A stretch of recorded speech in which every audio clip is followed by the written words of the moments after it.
আসসালামু আলাইকুম। এটিএন বাংলা সংবাদে সবাইকে স্বাগত জানাচ্ছি রোকসানা মিম। শুরুতে বিআরবি কেবলস সংবাদ শিরোনাম। বিতর্কিত ৩ জাতীয় নির্বাচন আয়োজনে জড়িতদের ভূমিকা তদন্তে কমিটি গঠনের নির্দেশ প্রধান উপদেষ্টা ডক্টর মোহাম্মদ ইউনূসের।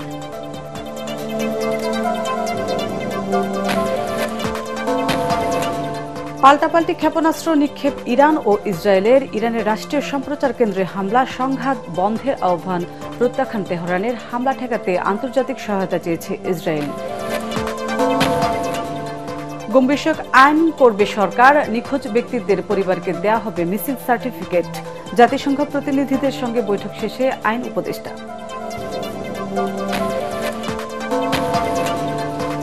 ডক্টর ইউনূস ও তারেক রহমানের বৈঠকের পর জাতীয় নির্বাচন নিয়ে অনিশ্চয়তা কেটেছে। জনগণ এখন নির্বাচনমুখী। লন্ডন থেকে দেশে ফিরে আমির খসরু।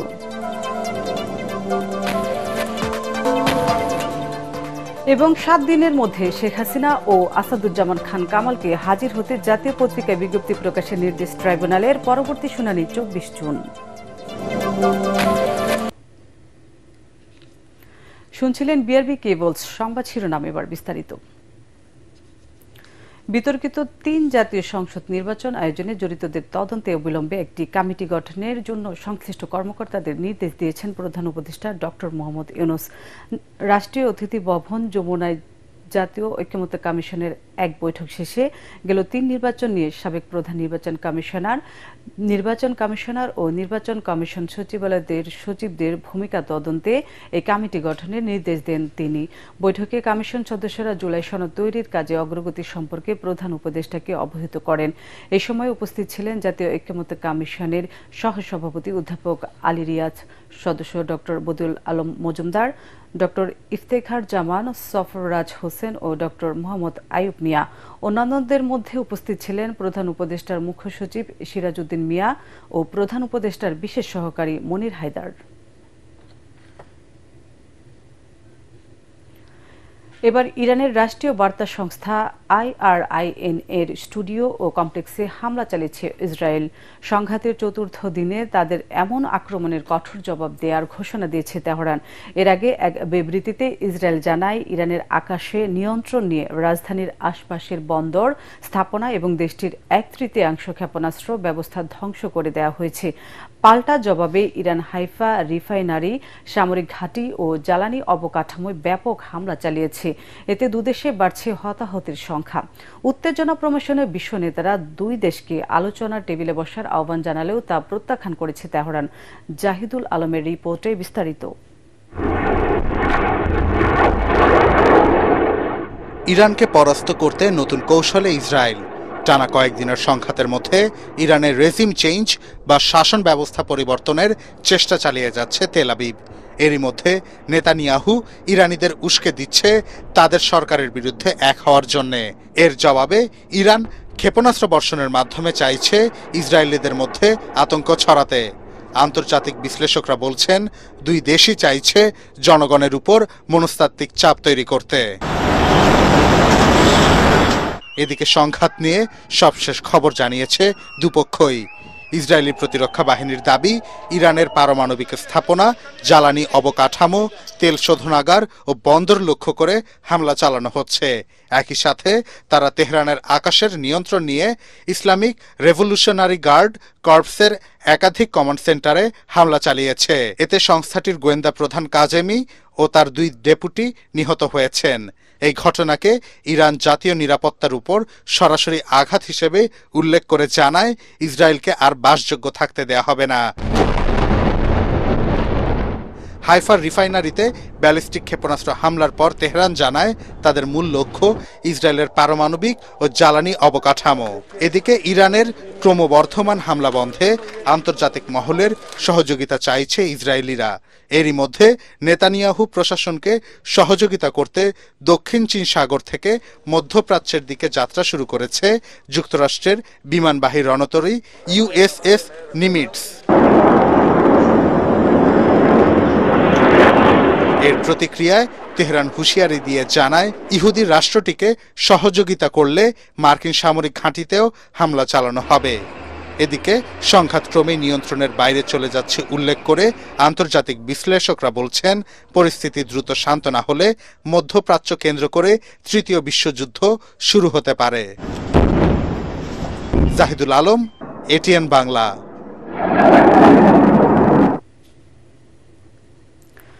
গুম বিষয়ক আইন করবে সরকার। নিখোঁজ ব্যক্তিদের পরিবারকে দেওয়া হবে মিসিং সার্টিফিকেট। জাতিসংঘের গুম বিষয়ক কমিটির প্রতিনিধিদের সঙ্গে বৈঠক শেষে আইন উপদেষ্টা ডক্টর আসিফ নজরুল এসব তথ্য জানান। তিনি বলেন, ভবিষ্যতে কোনো সরকার যাতে গুম করতে সাহস না পায় সে বিষয়টিও প্রাধান্য দেওয়া হবে আইনে। এছাড়া গণহত্যার তথ্য জানতে ট্রুথ কমিশন গঠন করবে সরকার। রিপোর্ট মাহবুব কবির চপলের। আওয়ামী লীগের গত ১৬ বছরে গুম হয়েছেন বহু মানুষ। শেখ হাসিনার পতনের পরও তাদের বেশিরভাগই ফিরে আসেনি। তারা জীবিত নাকি মৃত তাও জানে না পরিবারগুলো। ফলে উত্তরাধিকার ইস্যুতে নানা ধরনের হয়রানির শিকার হচ্ছেন ভুক্তভোগীরা। সে মারা গেছে সেটাও জানছি না, লাশও পাইনি। এমন প্রেক্ষিতে জাতিসংঘের পরামর্শ নিয়ে গুম বিষয়ক আইন করতে যাচ্ছে অন্তর্বর্তী সরকার, যেখানে গুম হওয়া ব্যক্তির পরিবারকে দেয়া হবে নিখোঁজ সনদ, যা দিয়ে সম্পত্তি ক্রয় বিক্রয় সহ বিভিন্ন প্রয়োজনে ব্যবহার করতে পারবেন তারা। আইনে একটা প্রতিকার দিতে পারে, সেটা হচ্ছে missing person certificate, death certificate না, মিসিং পারসন সার্টিফিকেট। সেটা আমরা বিবেচনা করছি।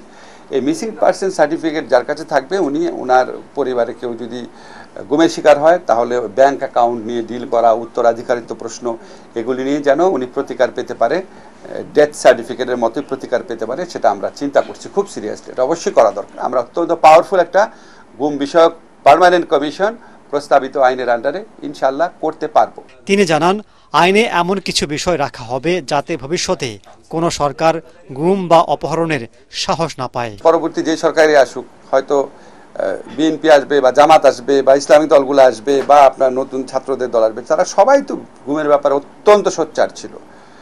আর বিএনপি জামাত তো গুমের শিকার হয়েছে। এত রক্তপাতের পর, এত আত্মত্যাগের পর যদি আমাদের বোধোদয় না হয় তাহলে তো কিছু করার নাই, আর বুঝছেন না।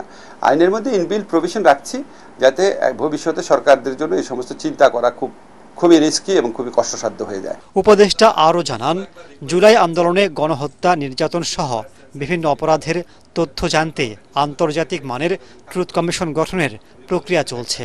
ট্রুথ অ্যান্ড রিকনসিলিয়েশন কমিশন চরম যারা দোষী আছে তাদের উপযুক্ত শাস্তি দেওয়ার মাধ্যমে, সত্য অনুসন্ধানের মাধ্যমে আমাদের একটা জাতীয় ঐক্যবোধ গড়ে তোলা।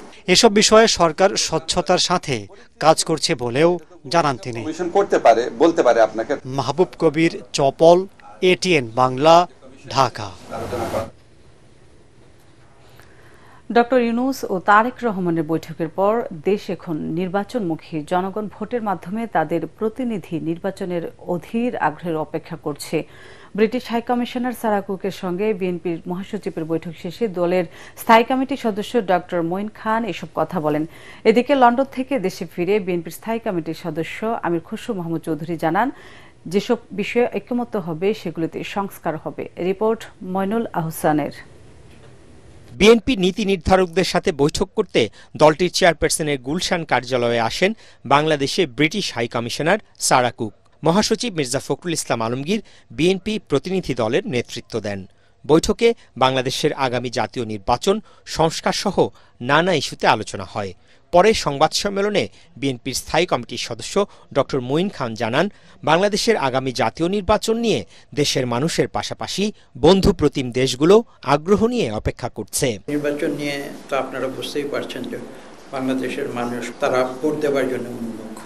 তো কাজে ভোটের ব্যাপারে যখন একটা নিশ্চিত কোনো ইঙ্গিত যখন সরকারের পক্ষ থেকে আসে, যখন বলা হয় যে নির্বাচন কমিশন তাদের দেশবাসীকে জানাবে ভোটের তারিখ, তখন তো বাংলাদেশের মানুষ উৎফুল্ল হয়ে যায়। এদিকে ডক্টর ইউনূস ও তারেক রহমানের মধ্যে হওয়া বৈঠকের অংশ হতে লন্ডনে যাওয়া বিএনপির স্থায়ী কমিটির সদস্য আমির খসরু মাহমুদ চৌধুরী দেশে ফিরেছেন।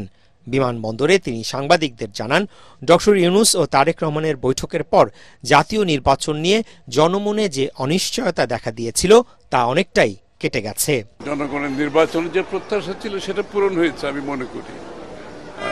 সেদিক থেকে তো আমি মনে করি এটা সফল একটা আলোচনা হয়েছে। সংস্কারের ব্যাপারটা তো আমি আগেই বলেছি এবং ডক্টর ইউনূস সাহেবও বলেছেন, জনাব তারেক রহমান সাহেবও বলেছেন। আমাদের সকল নেতৃবৃন্দ একই কথা বলছে, যেখানে ঐক্যমত যতটুকু হবে ততটুকু সংস্কার হবে, এবং বাকি অংশটা আমরা নির্বাচনের মাধ্যমে জাতির কাছে নিয়ে যেতে হবে। এটা তার সংস্কার তো চলমান প্রক্রিয়া, এটা তো এখানে শেষ হয়ে যাচ্ছে না, এটা নির্বাচনের পরেও অব্যাহত থাকবে। উপস্থিত সকল সম্মানিত নেতৃবৃন্দ, জাতীয় প্রেস ক্লাবে আলোচনা সভায় বিএনপির স্থায়ী কমিটির আরেক সদস্য সালাউদ্দিন আহমেদ বলেন, লন্ডনের বৈঠকের সিদ্ধান্তের আলোকে সরকারের উচিত হবে নির্বাচন কমিশনকে প্রয়োজনীয় নির্দেশনা দেয়া। আমরা যাতে ডেমোক্রেটিক ট্রান্সফরমেশনের দিকে যেতে পারি সেরকম কার্যক্রম আপনারা নেবেন, এবং সেই হিসাবে লন্ডনের আলোচনার সূত্র ধরে যে সিদ্ধান্তটা হয়েছে সেটা খুব শিগগির ইলেকশন কমিশনে যথাযথ প্রক্রিয়ায় কমিউনিকেট করবেন বলে আশা করি, যাতে ইলেকশন কমিশন জনগণের সামনে বলতে পারে যে তারা সরকারের কাছ থেকে একটা পরামর্শমূলক বা নির্দেশনামূলক মেসেজ পেয়েছে। সালাউদ্দিন আহমেদ দাবি করেন, ডক্টর ইউনূস তারেক রহমানের বৈঠকে অন্তর্বর্তী সরকারের দায়মুক্তি নিয়ে কোনো আলোচনা হয়নি। মইনুল হাসান, এটিএন বাংলা, ঢাকা। 7 দিনের মধ্যে সাবেক প্রধানমন্ত্রী শেখ হাসিনা ও সাবেক স্বরাষ্ট্রমন্ত্রী আসাদুজ্জামান খান কামালকে হাজির হতে দুটি জাতীয় পত্রিকায় বিজ্ঞপ্তি প্রকাশের নির্দেশ দিয়েছে আন্তর্জাতিক অপরাধ ট্রাইব্যুনাল। বিচারপতি গোলাম মুর্তজা মজুমদারের নেতৃত্বাধীন ট্রাইব্যুনাল এই আদেশ দেন। এদিন আইন শৃঙ্খলা বাহিনীর দেয়া প্রতিবেদনে বলা হয়, মানবতা বিরোধী অপরাধের মামলার এই 2 আসামি ভারতে পালিয়ে আছেন। শেখ হাসিনা সহ 3 আসামির বিরুদ্ধে জুলাই আগস্টে মানবতা বিরোধী অপরাধের এই মামলার পরবর্তী শুনানি 24 জুন। সেদিন আসামিরা উপস্থিত না হলে আইন অনুযায়ী তাদের অনুপস্থিতিতে বিচার কাজ শুরু হবে বলে জানিয়েছেন প্রসিকিউশন। এই মামলার একমাত্র গ্রেফতার আসামি সাবেক আইজিপি চৌধুরী আব্দুল্লাহ আল মামুনকে ট্রাইব্যুনালে হাজির করা হয়। শেখ হাসিনা এবং আসাদুজ্জামান খান কামালকে আগামী 1 সপ্তাহের মধ্যে হাজির হওয়ার জন্য নির্দেশনা দিয়ে আদালতের এই আদেশটি দুটো বাংলাদেশের বহুল প্রচারিত পত্রিকায় বিজ্ঞপ্তি দেওয়ার জন্য আদেশ দিয়েছেন, এবং এই বিজ্ঞপ্তি অনুযায়ী 24শে জুনের মধ্যে তারা যাতে এই আদালতে এসে হাজির হয়ে এই বিচার প্রক্রিয়া মোকাবেলা করেন। আগামী 24শে জুন তারিখে পরবর্তী তারিখ নির্ধারিত হয়েছে। তারা যদি এই সময়ের মধ্যে উপস্থিত না হন তাহলে আদালত আইন অনুযায়ী পরবর্তী কার্যধারা গ্রহণ করবেন এবং তাদের অনুপস্থিতিতে বিচার কার্য পরিচালিত হবে। যুক্তরাজ্যে বাংলাদেশের সাবেক ভূমিমন্ত্রী সাইফুজ্জামান চৌধুরীর 1025 কোটি টাকার সম্পদ জব্দ করেছে দেশটির ন্যাশনাল ক্রাইম এজেন্সি এনসিএ। দুদকের আবেদনের প্রেক্ষিতে এই পদক্ষেপ নেওয়া হয়েছে জানিয়েছে কমিশনের চেয়ারম্যান ডক্টর আব্দুল মোমেন। বলেন, সাইফুজ্জামান জাভেদের 35 কোটি টাকার ব্যাংক অ্যাকাউন্টও ফ্রিজ করা হয়েছে। এছাড়া যুক্তরাজ্যে থাকা বসুন্ধরা গ্রুপের চেয়ারম্যানের 2 ছেলে সাফিয়াত ও সাদাতের সম্পদ জব্দ করতেও দুদক চিঠি পাঠিয়েছে বলে জানান তিনি। বিস্তারিত জানাচ্ছেন সৈয়দ রিয়াজ। রাজধানীর সেগুনবাগিচায় দুর্নীতি দমন কমিশন দুদক আয়োজিত এই প্রেস ব্রিফিংয়ে প্রতিষ্ঠানের চেয়ারম্যান বলেন, ব্রিটেনের ন্যাশনাল ক্রাইম এজেন্সি এনসিএ কর্তৃক সম্পদ জব্দ হওয়ায় আওয়ামী লীগের সাবেক ভূমিমন্ত্রী সাইফুজ্জামান জাভেদ এগুলো আর বিক্রি করতে পারবেন না। জাভেদ সাহেবের 343টা বাড়ি, যার আনুমানিক মূল্য প্রায় 1025 কোটি টাকা, এইটা আমাদের জন্য এনসিএ ফ্রিজ করেছে, এবং আমরা যদি ভাগ্যবান হই পরবর্তী সময়ে সঠিকভাবে মামলা মোকদ্দমা চালিয়ে হয়তো এটা আমরা আনতে সক্ষম হব। সাবেক ভূমিমন্ত্রীর ভাই রনি ও এনআরবিসি কমার্শিয়াল ব্যাংকের নির্বাহী কমিটির সাবেক চেয়ারম্যান আদনান ইমামের সম্পদের তথ্য চেয়ে চিঠি পাঠানো হয়েছে বলেও জানান কমিশন চেয়ারম্যান। তিনি আরো বলেন, বসুন্ধরা গ্রুপের চেয়ারম্যানের 2 ছেলের সম্পদ জব্দ করতেও চিঠি পাঠিয়েছে দুদক। জাভেদের একজন ভাই আছেন, তার নাম রনি। রনির প্রপার্টি, আকবর সুবহান সাহেবের 2 ছেলে সাফিয়ান এবং সাদাত, এই 2 জনের প্রপার্টি সম্পর্কে আমরা তথ্য পাঠিয়েছি। আরো একজন আদনান ইমাম, তার ব্যাপারেও কিছু তথ্য আমরা পাঠিয়েছি। আমরা আশা করি সুফল পাবো। শেখ হাসিনার ভাগ্নি টিউলিপকে একজন বাংলাদেশী হিসেবে দুর্নীতির অভিযোগে আসামি করা হয়েছে জানিয়ে ডক্টর আব্দুল মোনেম বলেন, শেখ রেহানার মেয়ে নিজেকে ব্রিটিশ দাবি করলেও কাগজপত্রে তিনি একজন বাংলাদেশী। টিউলিপ সিদ্দিক দুদকের অভিযুক্ত এবং অ্যাবসকন্ডার। এটাও মনে করার কোনো কারণ নাই যে তার শুধুমাত্র এই আমাদের যে রাজুকের প্লট কিংবা গুলশানের প্লট এটাই, এর মধ্যে আমরা তার একটা ইনকাম ট্যাক্স রিটার্ন ঘেটে দেখলাম হঠাৎ করে 1 বছর তার স্বর্ণের পরিমাণ 10 ভরি থেকে লাভ দিয়ে 30 ভরি হয়ে গেল, এবং সেখানে দামের কোনো পরিবর্তন হয়নি, দাম সমানই রয়ে গেল। হতে পারে, কিন্তু সেটা পরীক্ষা করার বিষয়। ২,০০০ কোটি টাকা পাচারের অভিযোগে লন্ডনের সাবেক হাই কমিশনার সাইদা মোনা তাসলিম দম্পতির বিরুদ্ধে দুদক অনুসন্ধান শুরু করেছে বলেও জানান আব্দুল মনেম। সৈয়দ রিয়াজ, এটিএন বাংলা, ঢাকা। আগামী 25 জুনের মধ্যে জুলাই সনদ ঘোষণা না করলে লাল মার্চ করবে ইনকিলাব মঞ্চ।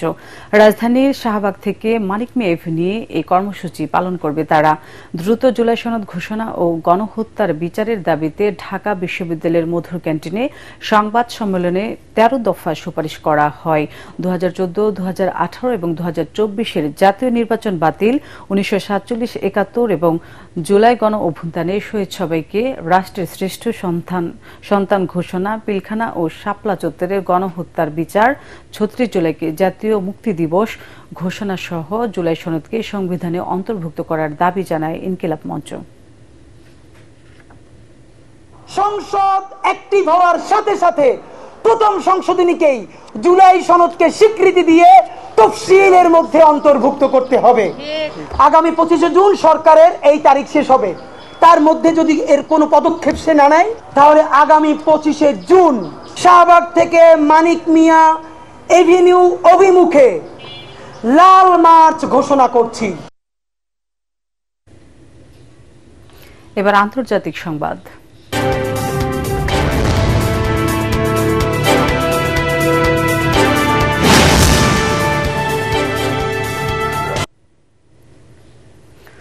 বাংলায় কথা বললে বাংলাদেশি আখ্যা দিয়ে ভারতীয়দের বাংলাদেশে পাঠিয়ে দেওয়া হচ্ছে বলে ক্ষোভ প্রকাশ করেছেন পশ্চিমবঙ্গের মুখ্যমন্ত্রী মমতা ব্যানার্জি।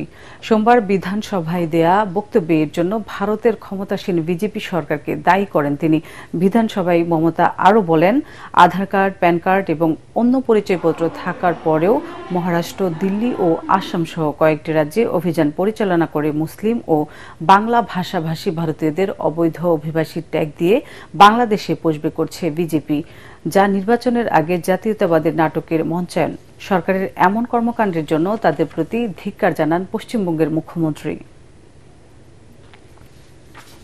এবার খেলা খবর।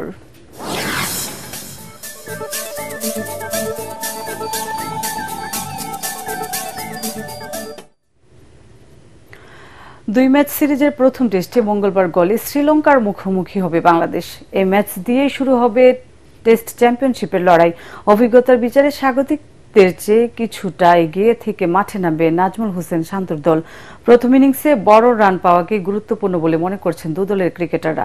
সকাল 10:30টায় শুরু হবে খেলাটি। Report SM আশরাফের। গোল টেস্ট মানেই যেন বাংলাদেশের জন্য একটি অমীমাংসিত অভিশাপ। সমুদ্রের গর্জনে ঢাকা পড়ে যায় ব্যাট প্যাডের শব্দ। আর প্রতিবারই প্রশ্ন উঠে, এবার কি পারবে টাইগাররা? 2013-তে এই মাঠে খেলা শেষ হয় ড্রতে। 2017-তে বাংলাদেশ পরাজিত হয় 259 রানে। তবে এবার বাংলাদেশ দলে তরুণ মিশ্র অভিজ্ঞতা। শান্তর নেতৃত্বে প্রথমবারের মতো টেস্টে লঙ্কা অভিযান। সাকিব, তামিম, মাহমুদুল্লাহ নেই, তাই এই ম্যাচ তার জন্য পরীক্ষার চেয়েও বেশি কিছু। টেস্ট চ্যাম্পিয়নশিপের কথা যেটা বলেন অবশ্যই খুব ইম্পর্টেন্ট। ভালোভাবে আমরা যদি শুরু করতে পারি তাহলে টিমের জন্য ভালো হবে, কারণ ভালো একটা অপরচুনিটি টিমটা যেরকম পেয়েছে ইনশাআল্লাহ আমরা যদি আমাদের বেস্ট খেলাটা খেলতে পারি তাহলে ভালো রেজাল্ট করা সম্ভব। গলের পিচ বরাবরের মতোই টার্নিং ট্র্যাক। টেস্ট যত গড়াবে ততই স্পিনারদের রাজত্ব। স্বাগতিক বোলারদের নিয়ে তাই বাড়তি সতর্ক থাকতেই হচ্ছে বাংলাদেশকে। প্রত্যেকটা সিরিজ এবং প্রত্যেকটা ম্যাচে আসলে নতুন ভাবে শুরু করতে হয়। অতীতে ভালো স্মৃতি আছে আমার, মুশফিক ভাইয়ের বা লিটনের, আপনি যাদের কথা বললেন। সো হ্যাঁ, ওটা অবশ্যই কাজে দিবে, বাট আমাদের ইনিংসগুলো নতুন করে শুরু করতে হবে। সো আমার মনে হয় এই কন্ডিশনে বেশ কিছু ক্রিকেটারের খেলার অভিজ্ঞতাও আছে। সো এই অভিজ্ঞতাটা যদি কাজে লাগাতে পারে তাহলে এই সিরিজটা আমার মনে হয় যে ভালো কিছুই হবে। বাট আমাদের ভালো ক্রিকেট খেলাটা খুব ইম্পর্টেন্ট, স্পেশালি আমরা যারা ব্যাটিং এর দায়িত্বে আছি। টেস্ট চ্যাম্পিয়নশিপে পয়েন্ট পাওয়ার হাতছানি, তবে তার চেয়েও বড় ব্যাপার আত্মবিশ্বাস ফেরানো। গলে এবার আর গড়াগড়ি নয়, টাইগারদের চাই গর্জন। SM Ashraf, ATN Bangla. শেষ করার আগে BRB কেবলস সংবাদ শিরোনামগুলো আরেকবার। বিতর্কিত 3 জাতীয় নির্বাচন আয়োজনে জড়িতদের ভূমিকা তদন্তে কমিটি গঠনের নির্দেশ প্রধান উপদেষ্টা ডক্টর মোহাম্মদ ইউনূসের।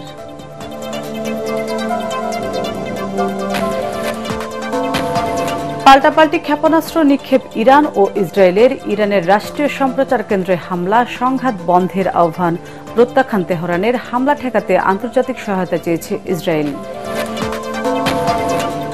গুম বিষয়ক আইন করবে সরকার। নিখোঁজ ব্যক্তিদের পরিবারকে দেওয়া হবে মিসিং সার্টিফিকেট। জাতিসংঘ প্রতিনিধিদের সঙ্গে বৈঠক শেষে আইন উপদেষ্টা।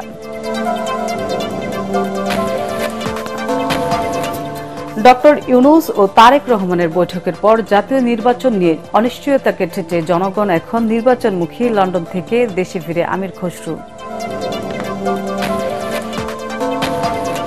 এবং 7 দিনের মধ্যে শেখ হাসিনা ও আসাদুজ্জামান খান কামালকে হাজির হতে জাতীয় পত্রিকায় বিজ্ঞপ্তি প্রকাশের নির্দেশ ট্রাইব্যুনালের।